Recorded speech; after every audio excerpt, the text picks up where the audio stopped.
पश्चिम बंगाल में एक बार फिर ममता सरकार, टीएमसी की सीटें 200 के पार, भाजपा की हुई बुरी हार। आदरणीय दीदी, ओ दीदी,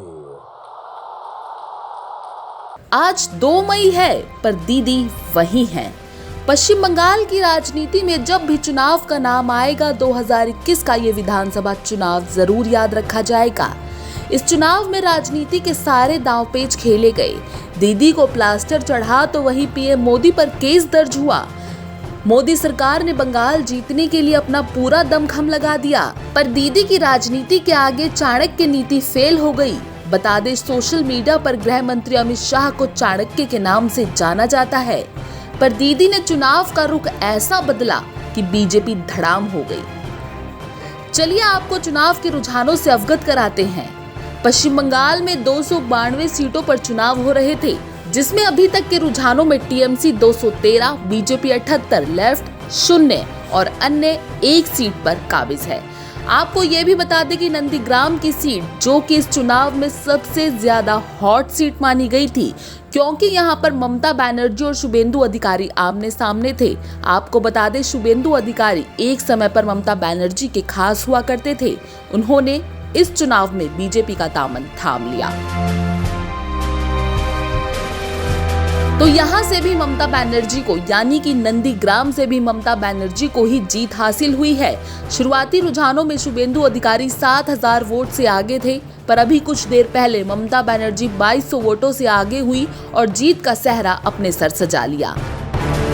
आपको बता दें, ममता बनर्जी नंदीग्राम से जीत भले गई हो, पर अभी ये रुझान है। जनता का फैसला कुछ देर बाद सामने आ जाएगा। इसी को लेकर जब न्यूज नाउ इंडिया ने शिवांश श्रीवास्तव, जो कि बीजेपी के जिला सह संयोजक है नोएडा से, उन्होंने क्या कहा, देखिए।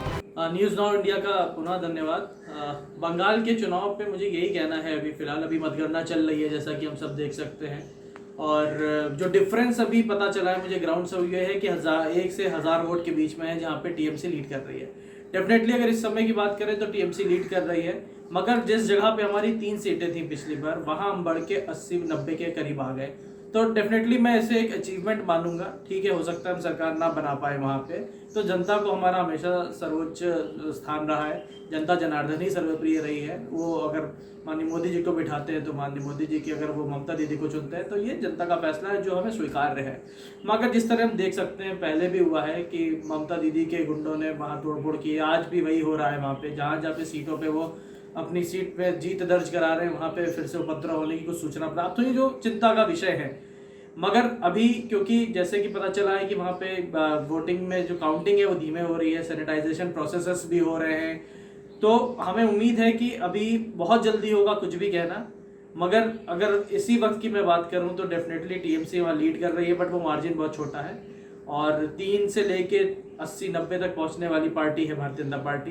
पूरा परिश्रम किया गया है वहाँ पे, तो मैं मानता हूँ कि हमने वहाँ पे अपनी आज के दिन में नींव रख दी है।